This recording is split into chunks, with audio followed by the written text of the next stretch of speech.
All right, guitarists, have you ever wondered what fretboard or fingerboard radius really is? Let's clear that up.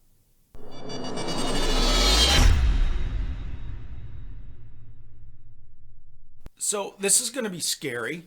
I'm going to do a little artwork for you. So the fingerboard or fretboard radius is the measurement of the curvature of your fretboard across the fretboard. Okay, so for instance, if you were to unscrew your neck, if you were to unhook your neck from your guitar, the end of your neck would look something like this. Okay, you'd have the fretboard or the fingerboard up here. You know, here's like the screw or the truss rod that would be in the middle of your neck. So what we're talking about for the fretboard or fingerboard radius is the measurement of this arc. How curved is your neck across the width of the neck? And where they get this term fretboard radius from is if you were to continue this arc into a complete circle, okay? Obviously, so this, for example, if we were to continue that angle into a complete circle, it would be the radius of that circle, okay? So in other words, if I had, and common fretboard radiuses are like a 12-inch radius or a 9.5-inch radius. So if I had a 12-inch radius, that would mean if I continued this circle, this arc, all the way around and made a circle, that would be a circle with a radius of 12 inches. Okay?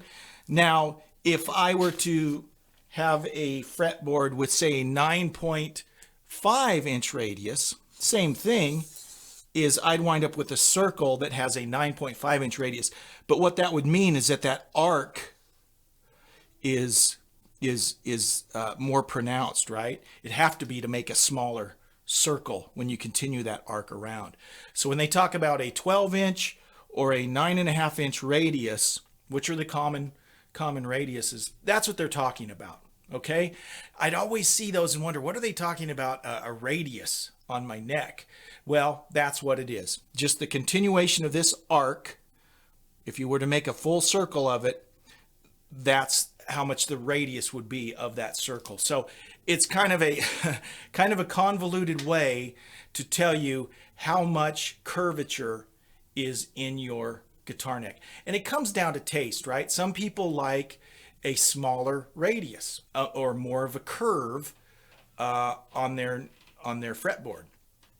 And then you get into things like a compound radius fretboard. So let's talk about that for a sec. Now, the compound radius is something that Warmoth came up with, gosh, way back in the 80s. In fact, in 1987, I had a chance to meet Paul Warmoth, and he took me on a tour of their facility in Puyallup, Washington, just kind of a small little facility out next to his house.